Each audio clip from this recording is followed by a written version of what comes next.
ایک ایسے نبی جنہیں ایک دیوہیکل مچھلی نے نگل لیا، آپ سے ایسی کون سی خطا سرزد ہو گئی تھی اور آپ مچھلی کے پیٹ میں 40 دن زندہ کیسے رہے؟ اس ویڈیو میں ہم اس ہستی کے متعلق جانیں گے جن کا واقعہ قرآن مجید میں یونس اور توریت میں یونا کے نام سے آیا ہے۔ تاریخ میں آشوری قوم ایک عظیم اور طاقتور قوم کی حیثیت سے جانی جاتی ہے جس کا دارالحکومت آشور تھا۔ آشوری دراصل بنی اسرائیل کے نسل سے تعلق رکھتے تھے جو بخت نصر کے حملے کے بعد غلام بنا کر بابل اور عراق لائے گئے تھے۔ اس زمانے میں دریائے دجلہ کے کنارے نینوا نامی ایک چھوٹی سی بستی تھی۔ آشور کے کسی بادشاہ نے ایک دیوتا کے نام پر نینوا میں ایک مندر بنوایا۔ رفتہ رفتہ دوسرے بادشاہوں نے بھی مندر اور عمارتیں بنانا شروع کر دی اور ایک دور ایسا آیا کہ یہ چھوٹا سا علاقہ سلطنت آشوریہ کے عظیم الشان سلطنت میں شامل ہو گیا۔ نینوا شہر کے بیچوں بیچ مندر اور شاہی محل تھے جہاں سے آشوریوں کے بادشاہ پورے سلطنت پر حکومت کرتا تھا اور اونچے تخت پر بیٹھ کر بازاروں، گلیوں اور تفریح گاہوں کا نظارہ کیا کرتا تھا۔ آشور کے مغربی علاقے میں لہلہاتے کھیت تھے، پورا شہر درختوں اور باغات سے سرسبز و شاداب تھا۔ آشوریہ لوگ پتھر تراشنے کے فن میں بھی ماہر تھے، لہٰذا جگہ جگہ سنگ مرمر کے دیواروں پر انہوں نے اپنے دیوتاؤں کے نقش و نگار بنا رکھے تھے۔ مختصر یہ کہ نینوا تہذیب و تمدن کے لحاظ سے انتہائی ترقی یافتہ شہر تھا۔ آشور دیوتا ان کا سب سے بڑا دیوتا تھا، نیز یہ لوگ بادشاہ کو بھی خدا کا درجہ دیا کرتے تھے۔ یہ لوگ بت پرستی اور کفر و شرک میں مبتلا تھے۔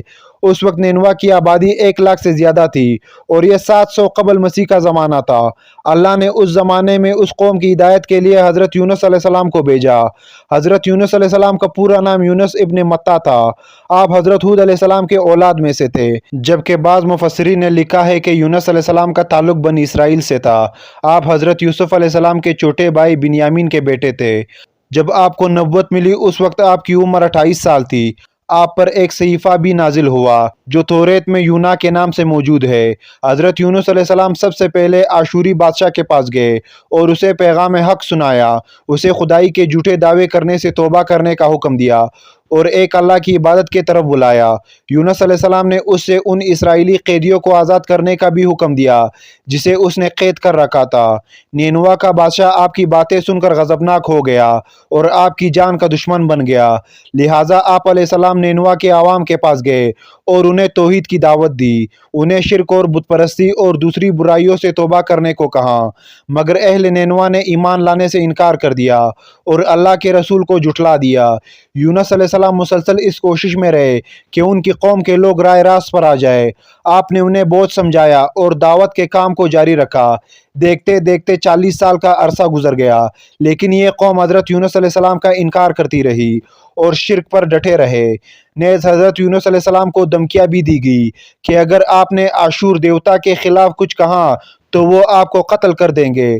آخرکار حضرت یونس علیہ السلام اپنی قوم سے مایوس ہو گئے۔ جب ان کی سرکشی اور نافرمانی انتہا کو پہنچ گئی تو اللہ نے حضرت یونس علیہ السلام کو حکم دیا کہ لوگوں کو آگاہ کر دو کہ 3 دن کے اندر ان پر عذاب آنے والا ہے۔ لہٰذا آپ علیہ السلام نے اہل نینوا کے سامنے اعلان کیا کہ اگر تم نے 3 دنوں کے اندر بت پرستی اور شرک سے توبہ نہ کی تو تم پر اللہ کا قہر نازل ہوگا اور پورا شہر تباہ و برباد ہو جائے گا۔ اور جواب میں کہا ہم تمہارے رب کے طرف سے عذاب کے منتظر رہیں گے۔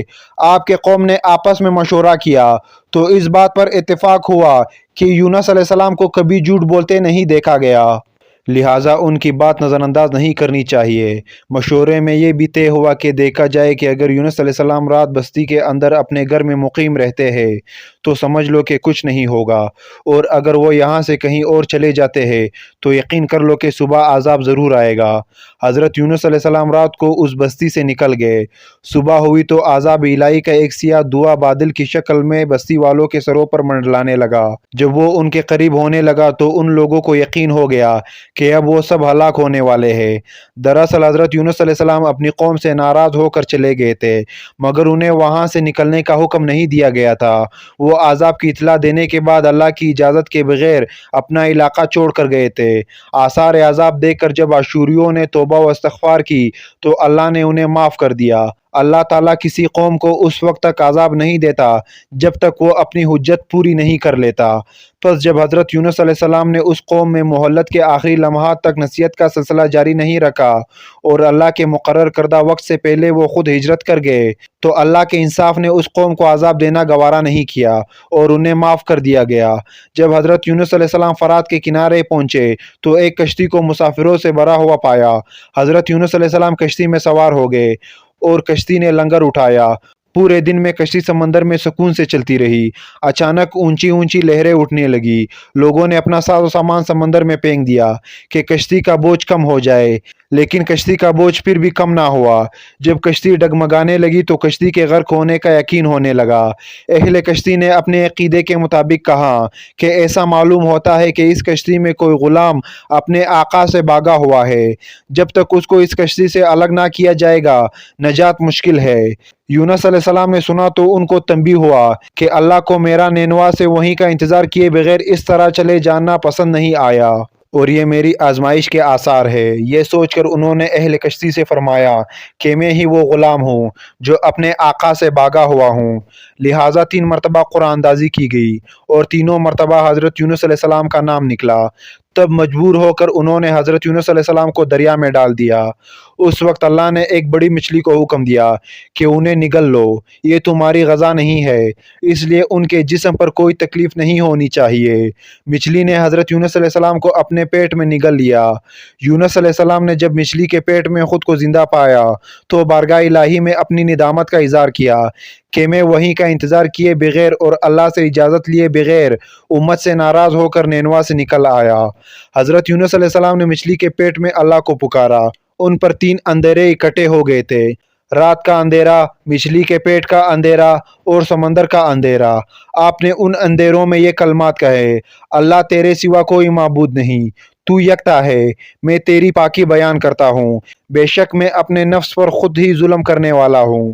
روایتوں کے مطابق اگر حضرت یونس علیہ السلام یہ تسبیح نہ کہتے تو قیامت تک مچھلی کے پیٹ میں رہتے۔ رسول اللہ صلی اللہ علیہ وآلہ وسلم نے فرمایا کہ جب یونس علیہ السلام نے یہ دعا کی تو یہ کلمات عرش کے گرد گھومنے لگی۔ فرشتے کہنے لگے یہ بہت دور دراز جگہ سے آواز آ رہی ہے، لیکن کان اس سے پہلے اس سے آشنا ضرور ہے اور آواز بہت ہی کمزور ہے۔ اللہ نے حضرت یونس علیہ السلام کی درد بھری آواز کو سنا تو فرمایا کیا تم اس آواز کو نہیں پہچانتے؟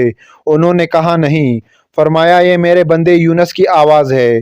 فرشتے نے کہا یہ وہی یونس ہے جس کی پاکی عمل قبول شدہ ہر روز تیری طرف چڑھتے تھے، اے اللہ مصیبت کے وقت اس پر رحم کر۔ تو اس وقت اللہ نے مچھلی کو حکم دیا کہ وہ آپ کو بغیر کسی تکلیف کے سمندر کے کنارے اگل دے۔ روایتوں کے مطابق یونس علیہ السلام 40 دن اس مچھلی کے پیٹ میں رہے اور اس کے بعد اللہ کے حکم سے اس مچھلی نے آپ کو سمندر کے کنارے اگل دیا۔